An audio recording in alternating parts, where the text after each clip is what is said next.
Hello everyone, આજે અમારે જવાનું છે મુંબઈ ફરવા માટે, પણ ધ્યાંસભાઈને એના પપ્પા હજી સૂતા છે. પછી તો ભાઈને જગાડીને નવડાવી દીધું, પણ ભાઈ પાછો સૂઈ ગયો. પછી આવી ગઈ રિક્ષા, એટલે અમે બેસી ગયા રિક્ષામાં અને નીકળી ગયા રેલવે સ્ટેશન જવા માટે.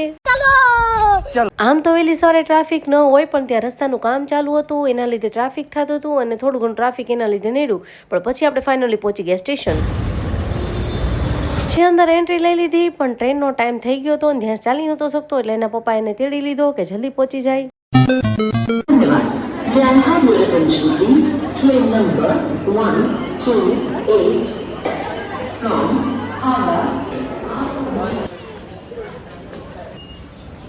અમારી ટ્રેન સામેના પ્લેટફોર્મ પર આવવાની છે, પણ આ ધ્યાન ભેગું છે ને એટલે એ ચાલે નહીં અને આપણે તેડીને થાકી જાય.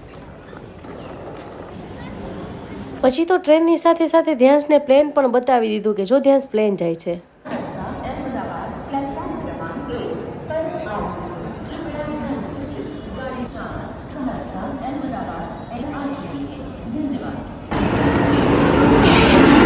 પછી તો અમારી ટ્રેન આવી ગઈ એટલે અમે ટ્રેનમાં બેસી ગયા, પણ ધ્યાન સવારે વહેલો જઈ ગયો હતો એટલે એ તો થોડીક વારમાં જ સૂઈ ગયો. અને ટ્રેનની બહારનો નજારો પણ હું થોડોક તમને બતાવી દઉં કે કેવો હતો.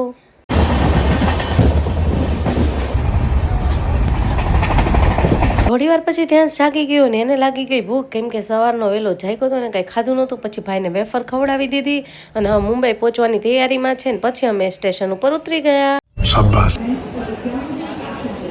ટ્રેનમાંથી નીચે ઉતરી અને આપણે તો હાલવાનું ચાલુ કરી દીધું, કેમ કે આપણે આજે મેટ્રો ટ્રેન પકડવાની છે અને મેટ્રોમાં આજે હું પહેલી વખત બેઠી છું. પણ પતિદેવ એવું કહે છે કે આ ટ્રેનમાંથી ઉતરીને આપણે બીજી ટ્રેનમાં બેસવાનું છે, એટલે આજે તો હાલીને ટાટિયા દુખી જવાના છે. હજી તો અડધું ચાલી ત્યાં જ મારા તો પગ દુખવા માંડ્યા છે અને હજી બીજી ટ્રેન પકડવાની છે, એટલે પાછું એટલું ચાલવાનું. પછી તો ટિકિટ લઈ અને ફરી પાછા ટ્રેનની વેઇટિંગમાં ઊભા રહી ગયા અને પછી તો અમારી ટ્રેન આવી ગઈ. પછી તો એક જગ્યાએ ઉતરી અને પતિદેવે સીડી ચડવાનું ચાલુ કરી દીધું. મેં કીધું આ ઘરે લઈ જતા કઈ ટેકરી ચડવા લઈ આવ્યા છે મને.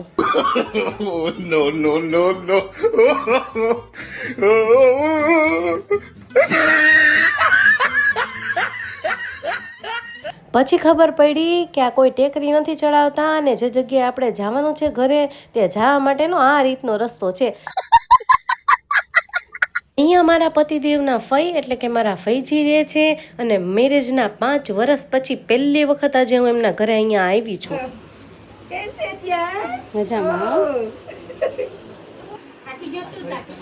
તો ચલો કલે જાઓ, આજ માટે આટલું જ. આપણે મળશું હવે નેક્સ્ટ વિડીયોમાં. ત્યાં સુધી બધાને ટાટા બાય બાય. જાતા લાઈક શેર ફોલો કરતા જાજો કલે જાઓ.